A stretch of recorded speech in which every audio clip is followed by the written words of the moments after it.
Welcome, everyone. Today's conversation with Gates McKibbin is something that is very precious to me, and I hope it's going to be to you as well. When the United States was founded, it was a radical concept to develop something that is now known as democracy, the longest standing democracy in the world. And it's taken a lot to keep it that way. We've seen recently that we've had close brushes with its survival, as a matter of fact. And toward the end of going back to what the roots of democracy actually mean, because we've strayed a long way from it, I wanted to talk to Gates because she's written an amazing book called Epic Steps, Rekindling Democracy. And we're going to talk about the tenets of it through the eyes of Thomas Jefferson, Abraham Lincoln, and Dwight Eisenhower. Welcome, Gates. I'm so happy to have you here after hearing about your work from our mutual friend Susan for so many years. You didn't know yourself when this particular body of work would come into play. And here we are having it arrive on our doorstep at the exact right moment when we desperately need it. So Gates, please go ahead and tell us about how Epic Steps came together, your journey, and how you began channeling and bringing through information from former presidents, which is not the typical thing channels seem to do. Not typical. It was the summer of 2001, and I had a lot of experiencing working with my deceased father who sent information down to me. So I was comfortable being a scribe for spirit, if you can call it that. And I also sensed whenever spirits were around and wanted to communicate. So that summer, I was in my home and I sensed a strong presence, adamant, who wanted to get in touch with me. I grabbed a pen and a pad of paper, sat down, closed my eyes, cleared my mind, and Thomas Jefferson showed up. I wondered at the time, is this really Jefferson or just my imagination? But he was ready to dictate. And so I started writing his messages. Can I just say something at this point? Sure. Just a quick thing. This is known to many people in this community as automatic writing. Ruth Montgomery and many other famous authors throughout time, well, you could say every single spiritual text of note historically was delivered in this manner, by the way. But this is where you actually literally sit and listen, allow the information to flow through you, either out of a pencil or onto a computer keyboard. You're, like you said, you were a scribe taking dictation from the other side, which is very specific. So I just wanted to set up for people that are already familiar with the term automatic writing. So Jefferson has knocked on your door. And I'm writing away, quite amazed at what he is saying, because he's clarifying what the founding fathers had in mind when they established this grand experiment that we have here in the United States. And he was also concerned about what has happened over the almost 2.5 centuries since they launched the experiment. We've had a lot of bumps in the road, detours, issues that haven't been addressed, lack of participation on the part of the American people.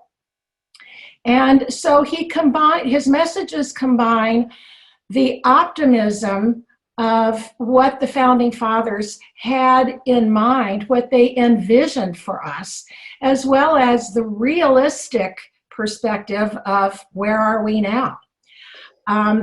When he was finished, I thought, okay, well, good. Thank you, Jefferson. Settled back into my life, and Abraham Lincoln showed up.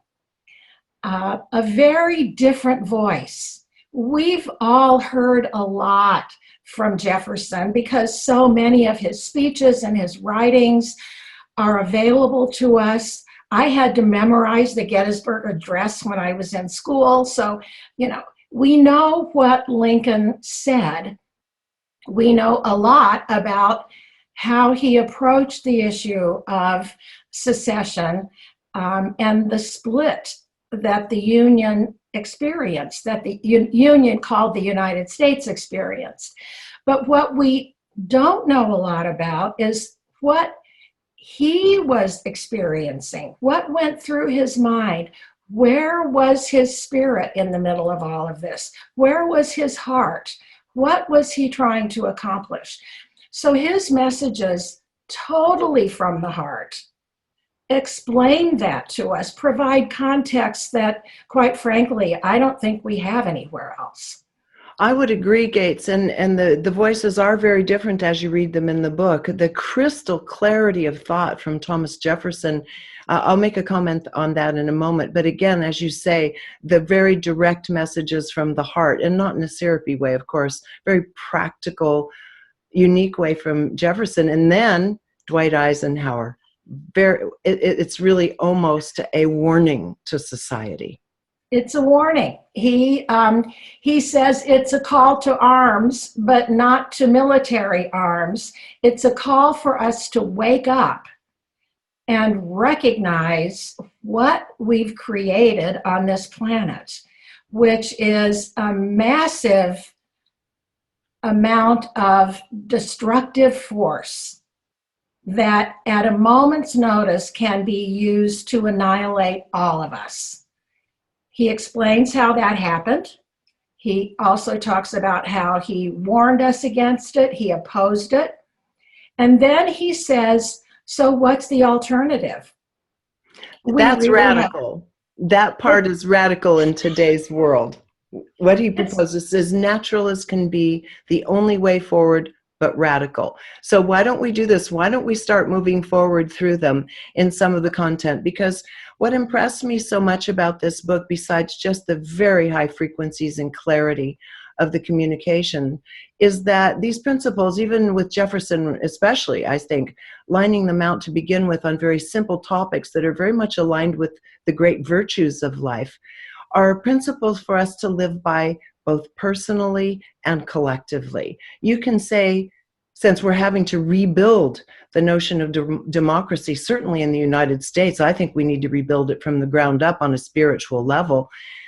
The tenets that you bring forward, or they bring forward through you, are really something we can begin with at home, in personal relationships, in the workplace, in schools.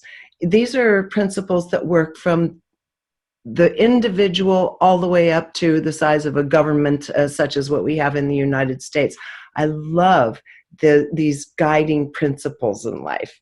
So where would you like to start? I have a little list that you put together, which is wonderful. And that you start with individuality and community, or some would say versus community, but it's actually individuality and community. And I bring that up because we as a species think of ourselves as having a lot of free will in the United States, more so than any other country. You create it the way you want it, and it really even feeds into New Age nostrums to that extent. So let's talk about individuality and community, the way it was given to you by Jefferson as a starting point. The whole idea behind democracy, which is also called self-government, is that if we're going to do that effectively, we have to balance, I would almost call them competing forces, which is the desire for self-interest, to have the best possible life we can each have individually, simultaneously while we're focusing on community, on the collective, on the greater good. And to recognize that the two together, when they're in a dynamic equilibrium, when we're able to, on the one hand, create our best life, and on the other hand, while we're doing that, help others create their best life. That is fundamental to democracy. If we fall too far on one side or the other and things get out of balance, then the underpinnings of self-government start to erode. Absolutely. And a lot of what we're experiencing now is that we have gone too far, I will say, and Jefferson says, on the side of rugged individualism and having lost sight of the collective, of community, of what is the best possible road that we can create together. So that, as you said so beautifully, that really underlies all of the thinking from the founding fathers related to democracy and what they believed was possible here in the United States. They also understood it was a vision of the possible. It's not that they assumed immediately everything would fall into place, or immediately we'd all be able to balance these two complementary but sometimes conflicting intentions. But we can hold them both. All of us can. And as you said, individually as well as all the way to the federal government. Absolutely. Would you mind if I read just the very opening paragraph from your book on community from Jefferson? May I do that? Please do. It says, "Spirit is the foundation for individual enlightenment, but it is also the source of each person's interconnectedness with all life, which is the basis of community. How else could people live together harmoniously? What would it be like if no one had a sense of spirit, no thought for the impact of their actions on others? It would be impossible to build or maintain community." And this is one thing that goes throughout all of his writings and also Lincoln's writings, is this notion of spirit that has to essentially express itself into the world, including in building democracy. But back to your point a moment ago about individuality, which we are individual. We are individual souls, a collective of individual souls. One of the really, I think, disturbing things has been that for many years, especially with the advent of media, human beings have been very much manipulated, starting with Edward Bernays, and even before that, and probably thousands of years before that, but in modern times, to take on this notion that you're the center of your universe. It's all about individuality, and anything that comes and puts any kind of cap on that freedom of expression is literally been labeled tyrannical. I mean, this is one of the corruptions, I think, that has happened in our society. So if you want to speak to that for a moment. Well, certainly tyranny is the opposite of that. Tyranny is the abdication of responsibility by the people. And tyranny is only possible when people say to themselves, I'm the only thing that matters, and the only way that I'm going to be able to maintain what I want and not share it, because if I share it, then I might not have enough, is to establish a form of government or a form of organizing, whatever you want to call it, that enables a powerful individual to control everything. And as long as that individual is in control and has values aligned with what I want, then I will turn over a lot of my empowerment to that person. Well, we certainly saw this playing out in the world in recent years. People, when they feel insecure and anxiety in their lives, want a strong man. Uh-huh. And what you're speaking to is the effect of giving ourselves over to that. Exactly. The thing about democracy that I think a lot of us forget is that we have rights and we also have responsibilities. If we want our rights to be maintained, if we want them to be foundational, then we also have to accept the responsibilities that come along with them. And that the minute we talk about responsibilities, then the other community comes into the frame. When we only talk about rights and freedoms, then it's completely about the individual. Right. And democracies can't survive when that is the driving force. It's true. And this leads to the whole notion of independence versus interdependence. and that sometimes there's a fine line there. So go ahead and riff on that for a moment. I believe that we all derive from the same source. And because we do, then we are fundamentally interconnected. So if we're going to talk about independence, if I want to be an independent, self-sufficient person making my own choices, then I have to understand that every choice I make has an impact on others because we're connected. And so the interdependence then from a spiritual perspective is there, but and Jefferson does refer to that using slightly different language. The interdependence then, which balances independence, takes into account, okay, I can act independently, but what will the impact of that be on others? And that has to be part of the equation. So we can't just allow individual freedoms to run rampant and put others at risk, or cause others not to have equal opportunity, or create a situation where we have haves and have-nots. All of this has to be considered.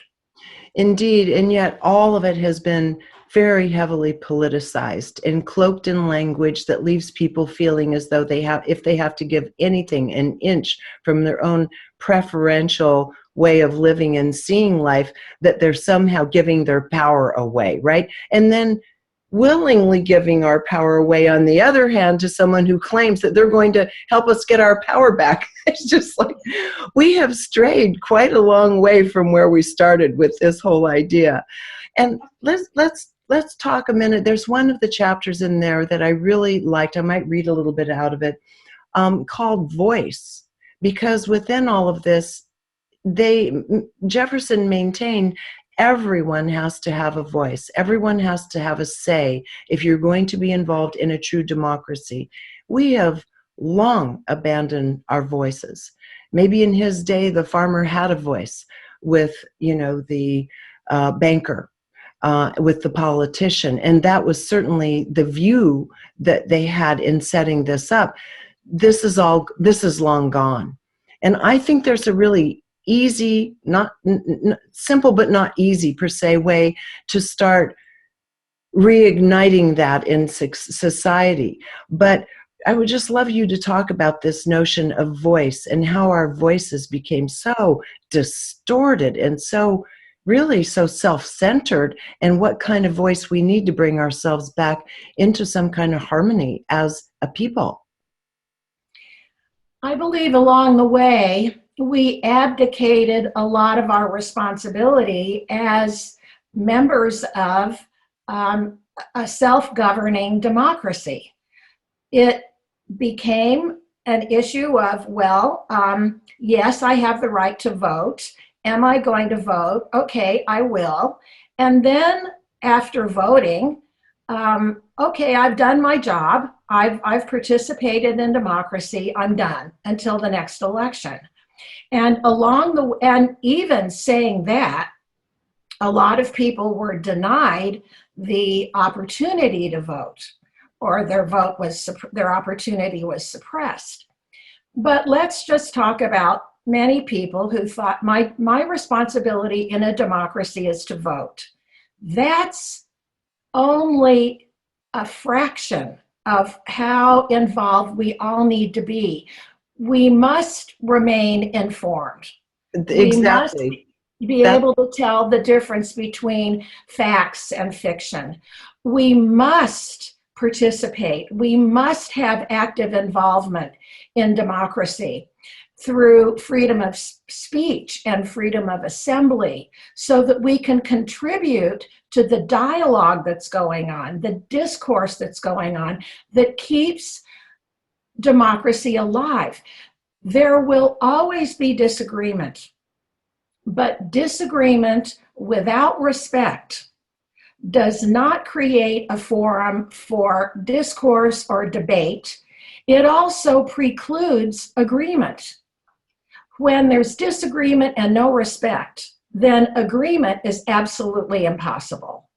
So what we're talking about here is encouraging people, lighting a fire under people to become much more active, passionate, engaged participants in democracy, using their voice, expressing what they believe to be important priorities, and also voice speaking up for those who have been disempowered, who have lost their voice, and helping them find their voice.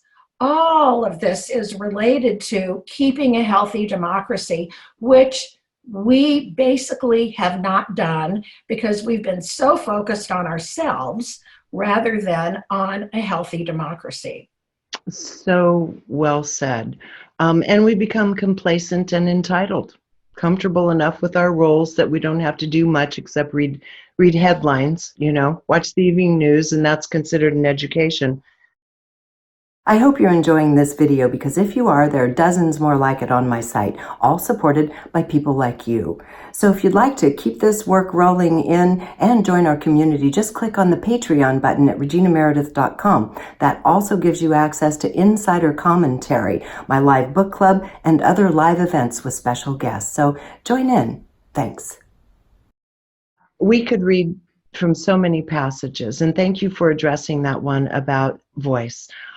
We could read from so many passages because I love this book. I love it. I bought a stack of them. I'm giving them to everybody because I think it's a very direct way to find our way back forward again. Because one thing everybody keeps saying in the world out there, they all want to preserve the democracy. Doesn't matter what side you've been on. Everyone claims to want to preserve democracy, but no one's actually thinking about what that means, nor nurturing it on any meaningful level. And that's why this book to me is so incredibly important, to find our way back to the simple, beautiful, exquisite, shining truths of what that means. So if you don't mind, if we can move on to Lincoln, because another thing really has alongside the debate of democracy and strong men, weak men, all the other stories that have come in, is the notion of never having really resolved our issue of slavery. And President Lincoln talked about this. What happens when you don't resolve something that was so fundamentally wrong from the beginning? It was wrong from the beginning. 400 years ago, the first slaves arrived in this country. And it was quite a while after that when the framers were discussing how to create this democracy. They wanted all 13 colonies to sign on to become the United States of America. But it was clear if the Constitution included anything about abolishing slavery, the southern states would not join the Union. So they sidestepped it. And almost a century later, Lincoln inherited the problem when he was elected president and the southern states seceded from the Union. They seceded because they saw a growing force of abolition, of a growing voice of abolition, basically saying slavery is wrong. It doesn't align with democracy. We can't allow it to continue. And yet the southern states, their entire economy, their culture was built on bondage, was built on slavery. And the last thing they wanted to do was allow that to go away. So they decided instead to secede from the Union, and Lincoln inherited a house divided. He said in his acceptance speech when he was nominated for the U.S. Senate from Illinois, a house divided against itself cannot stand. He knew so clearly that as long as that division was there, we might call ourselves the United States, but we were far from united. So his purpose during the Civil War was to do what was required to defeat the secessionist South and bring them back into the Union as family. Not as former enemies, but as family from another branch of the family tree. And he intended, when the war was over, to engage in a generous reconstruction that would enable the South to rebuild after the slaves were freed, and would also give the freed slaves what they needed to be able to lead full lives: education, a chance to have good jobs to support their families. This is what he intended to do, so that we could, in fact, come together as one people in a democracy. But as we all know, that was not possible because he was assassinated. And a lot of what he had in mind did not occur. The South refused to accept any form of change beyond window dressing. Maybe the slaves were freed, but basically they were still in bondage down there. They came to the North, but the support they needed to be able to establish strong, independent, meaningful lives was not made available. And now here we are in 2021, still facing to a great degree the same issue. We are not a United States of America, because that, what began 400 years ago, even with the Civil Rights Act, even with all of the advances that we think we've made, we still are facing an issue that goes unresolved. Indeed, that's evident. We've seen it certainly over the last couple of years in the United States. This is an issue that happens in different ways, in its own form, globally and throughout history. The time it takes for people to start becoming comfortable with other, but the lack of generosity that we've had in looking at this in the proper way, that we took a people from their land, put them in bondage on our land, held this over them and kept them diminished for so long. And now here we are hundreds of years later with so many wonderful people that have come up, so many wonderful African Americans who have become very highly educated, highly successful in the world, really making their way in politics, medicine, academia, and so forth. And you still have people flying Confederate flags. I have a neighbor who has a Confederate flag. What's up with this?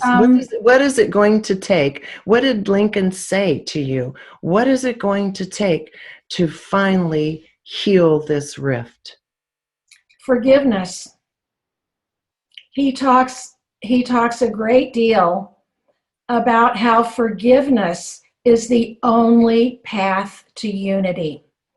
And forgiveness lives in the heart next to love. So if we cannot find within ourselves the love and the capacity to forgive, then it's going to be very difficult for us to come together.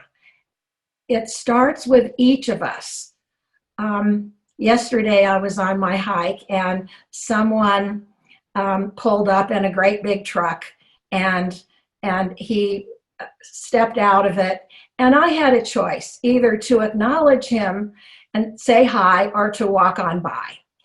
But I looked at him and smiled and said hi, and he smiled and said hi, and we both found our hearts were connecting. And that felt so good, because I could have had a stereotype in my mind about him. And I could have thought, well, he's not somebody I necessarily need to acknowledge or want to acknowledge. But instead, there we were, two people, and who knows how different we really were. But the experience of coming together in that moment was powerful. And I think that, we can talk about these major issues like how does this country come together? How do we figure out a way to reunite? That feels so almost insurmountable. Overwhelming, But yes. I go back to, what can I do from the heart? How can I live my life day to day, moment to moment, in love and forgiveness and joy with anybody I meet? That's where it all starts. Simple, true. For some people, it's easier than for others, depending on what supporting your belief systems and how entrenched they are, but also self-forgiveness. I think not just forgiveness of each other or walking in someone else's shoes, but self-forgiveness along the way, because we've all participated in this game. We have. Yeah. Thank you for that. Is there anything else that we need to get in about Lincoln besides the beautiful passages in this book, which we can't read the book out loud right now, so people have to read it on their own. Anything else that Lincoln passed along at this time that's really critical for where we are right now? I think I'd like to go back to how he ends his Gettysburg Address, which is government of the people, by the people, and for the people. Of the people, meaning that we elect our representatives. They represent us. They are us. They're not some elite group. Government of the people. By the people, we elect them. We choose them. We vote. We participate. For the people, their responsibility is to act in the context of governmental regulation, legislation, whatever, in a way that serves the greater good, that creates commonality and unity of the people, by the people, for the people. The word that is used in all three of those phrases is people. It's us. Indeed. In fact, after reading your book, I was so excited, and I passed it right on to my husband, Zeus. And I said, you know what, sweetie? I think, because we've been lazy too. We've been here a few years. It's my ancestral ground, you might say. My father built the house, several decades ago, but we didn't really involve ourselves too much in community, doing our own thing, working from home and all that. And I said, you know what? I think we need to get involved in our local city council. It's a teensy little town, and start keeping an eye on people, starting to see who's in alignment with what's best for the town versus maybe doing a backroom deal with a developer, which is happening around here, and start from the ground up. Start asking for accountability and for what meets the best for all at a local level, just like at a family level. I think is one place we can all start. We can all go in and do a little rebel rousing in our city councils, no matter where we are, right?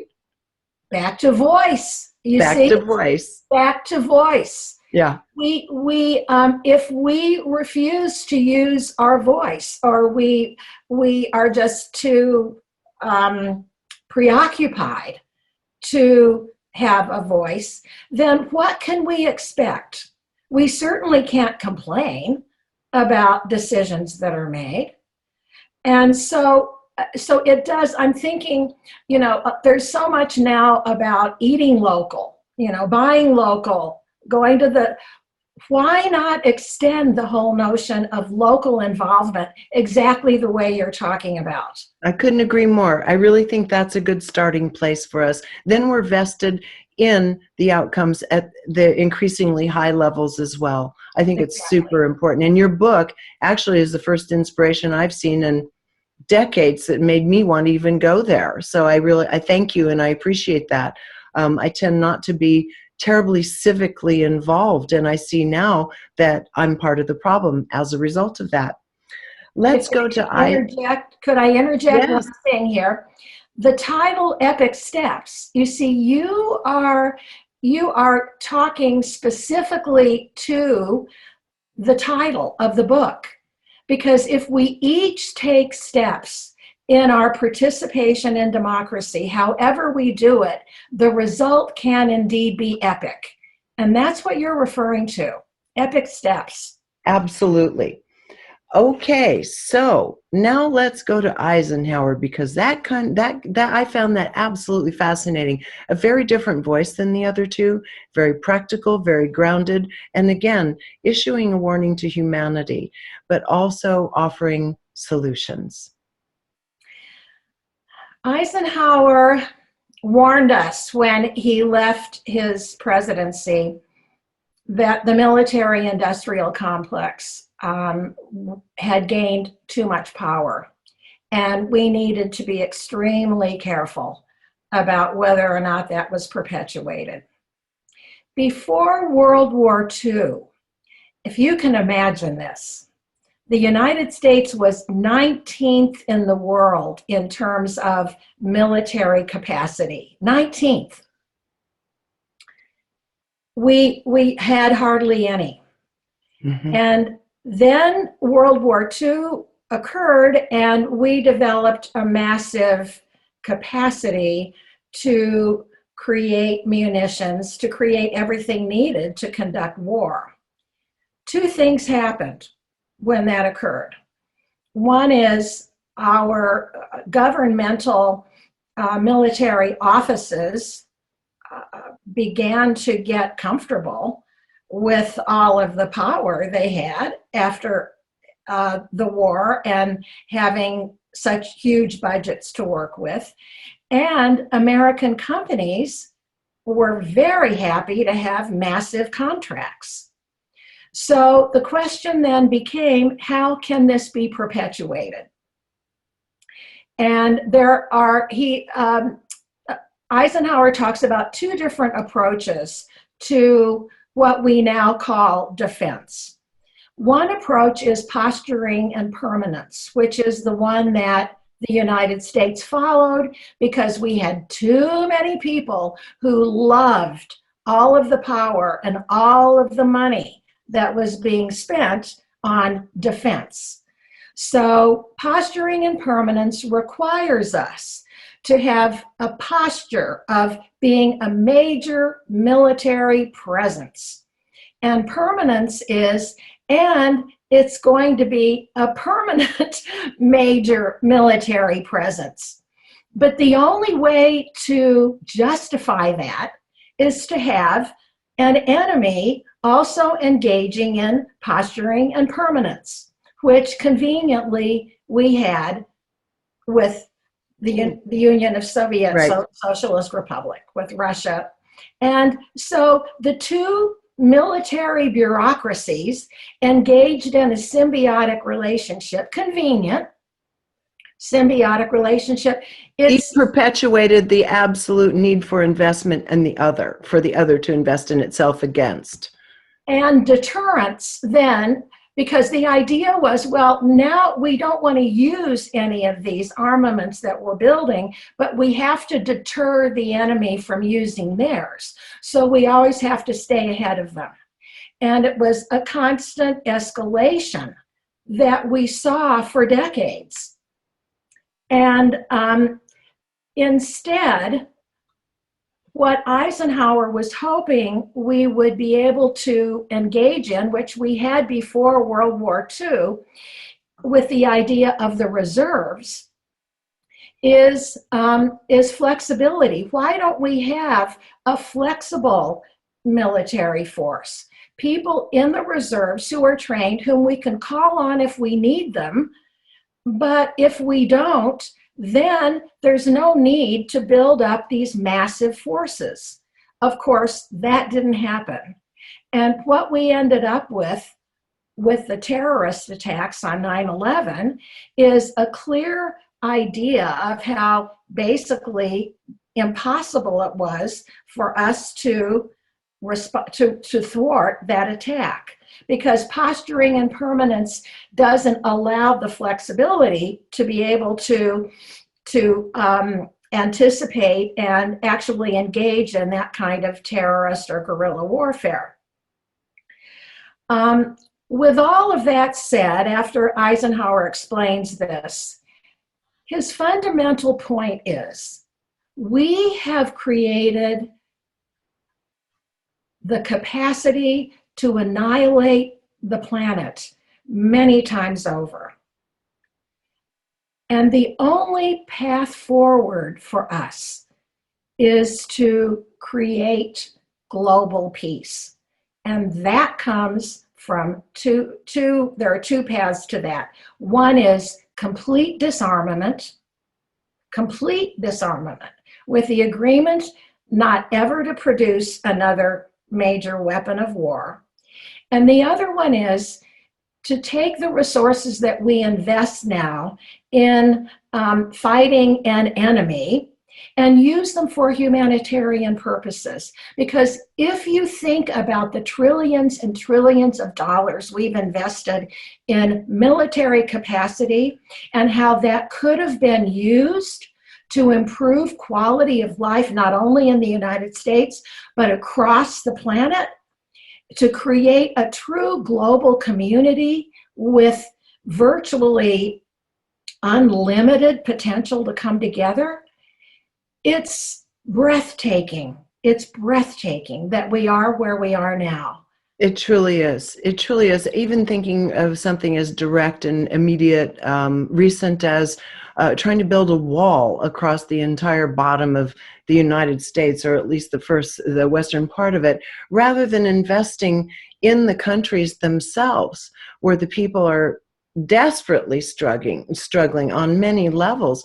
We don't do that. We go in and the United States has been guilty, as England and other countries have been as well, of going in and pretending to offer help while actually underneath it exploiting and leaving people worse off. This has been a really duplicitous agenda going for several decades now in the United States that we need to halt. I mean, that's part of what you're talking about, or what Eisenhower is talking about, offering genuine goodwill, not exploitive goodwill. Exactly. And also, our involvement has usually been for the purpose of control. Absolutely. Yeah. Control of resources of someone else's land, generally speaking. So he really warned strongly against that. And we were talking about how Lincoln had such heart, but actually so did Eisenhower. He cared a great deal about how we were running our, like you said, our sense of definition of country and power and so forth. He really had a more egalitarian point of view about the distribution of these resources, both at home and abroad, that I wasn't aware of. I was impressed with that in reading the words. Yes, he did. He talks a lot about goodwill, and that comes from the heart. Yeah. What an amazing man. Yeah. Well, okay. I have a question for you. Yes. Because I think we're going to end up doing a part 2 of this down the road a little bit. And that is, there were other presidents that came through to you as well. It wasn't just these 3, but you chose to whittle down and edit the work down in this book to just these 3, which turned out to be very prescient on your part, because these are the exact issues we are struggling with, certainly in the United States, but in other countries around the world as well right now. But who else came through? And maybe just give us a little tease of what they had to say. Franklin Delano Roosevelt came through and talked about the dignity of work. And he compared charity, the approach of giving people charity, which disempowers, and providing them an opportunity to work, which empowers them. And his whole focus on the New Deal was about building infrastructure, supporting the arts, creating what this country needed by giving people a chance to work and earn what they needed to take care of their families.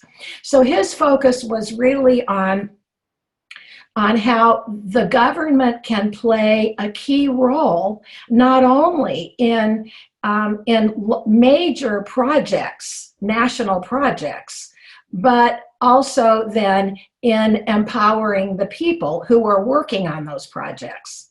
It's a huge responsibility, really, of the government that we've moved away from in the last 30 years. Indeed. And The other president, John F. Kennedy, came in and he talked about how the media can be so easily manipulated. This is a big one. This is the Holy Grail we're touching on now. Go ahead. Yeah, and in fact, how he found it quite easy to get messages across that he wanted people to hear, and I wouldn't call it propaganda. He wouldn't call it propaganda, but he said you've got to be aware of the degree to which the media are influenced by power brokers in the government, in business, and across the board. And that was a warning. Again, came in 2001 that we're seeing in a much more egregious abuse of the power of communication than ever before. Indeed, I'm going down that rabbit hole really deeply right now. I really want to get to the bottom of some of how this has happened and how a kind of mass delusional thinking and mass hysteria has taken over in many quadrants of the world, not just the United States. I find the phenomena fascinating. But one thing you touched on a moment ago that I think is so critically important, when we go back to Jefferson, and he was talking about being able to, as individuals and collectively, express our spirit into the world. And we talked about education for a moment. One of the things that, what happened over the last 20, 30 years in the United States is everything that feeds the spirit was essentially stripped from the public school system. Music went away, right? Arts went away. The things that really fed us and helped us access the more creative aspect of ourselves and more the spirit side of ourselves were taken out of the curriculum. And so we ended up with sort of an industrialized notion of education that hasn't really served us very well. Any further thoughts on education itself vis-a-vis Jefferson or any of them, and what we need to do to start fostering that spirit into the world with our children so that they can become citizens that can really contribute to an expanding and ever-refining democracy? You're making such an important point. If we think of education simply as jamming information into the brains of kids, that is absolutely not the way to go about it. Education serves democracy in that it enables people to think constructively, critically about ideas.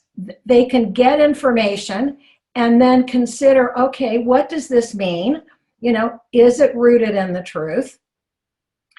What can I do with this information going forward? Rather than just learning facts and memorizing, education can teach all of us to think. Without thinkers, we don't have a democracy. Education also can stimulate creativity and celebrate creativity, because without creativity, we don't have innovation. We can't grow. We can't change with the times. We can't have the courage to see the extraordinary diversity we have in this country and say, how do we make the most of it? So between the capacity to think and the capacity to create, which all tie into learning and growing, education is the foundation for all of us, whether we're 5 years old or 55 or 75. For us personally, to lead amazing lives, but also to be effective contributors to self-government in this precious, precious democracy that we live in. So beautifully put. I mean, I see why they chose to come to you, because you yourself are so incredibly clear thinking and articulate. I really appreciate the fact that you can share their themes with such a great degree of clarity to us. And I have to say, I just want to toss this in there. I was doing an interview with another woman recently while I was at Gaia, and she had a quote from George Washington in which he spoke of a time during great unrest in his life, where a being had entered his place and was speaking to him, a being that was luminous, and he felt paralyzed in the presence of, but not at all afraid, and he listened to. Also, I was interviewing a man named Mitch Horowitz, and in one of his books, he was talking about, this was about new thought and how, intuitive sources have been used throughout history, how Abraham Lincoln himself had a young girl, she was either 13 or 14 years old, I can't remember her name right now, who was well known to have deep intuitive capacities, and he consulted her on the most difficult of his choices. So it's not unusual for people in highly positioned places to dip into the wisdom of the other side, nor come through from where they are to this side. I just had to put that out there. I love it. I do too. Gates, it's been delightful. I'm going to have another conversation with you later on about a lot of the missing chapters. We mentioned a couple of the people and some of the other presidents, but I just have to say I am very, very grateful for the work that you've brought into the world for all our sakes. We need a little shaking up. We need some clarity. We need some virtue and some beauty, and this pretty much does it in a book that you can digest in a couple of hours, although you should probably use each chapter as a little meditation. Well, I'm so grateful to you for all the contributions and that you're making on the planet and all the insights you're sharing, and for your heartfelt embracing of epic steps of the book. It means so much to me, and if I can speak for the three presidents, for them as well. Thank you so much. Thank you, Gates. Until next time, thank you again. Thank you for writing it. Thank you for joining us today. Thank you. Again, everybody, the name of the book is Epic Steps, Rekindling Democracy, Unity, and Peace by Gates McKibbin. Until next time, thank you for joining us here at reginameredith.com.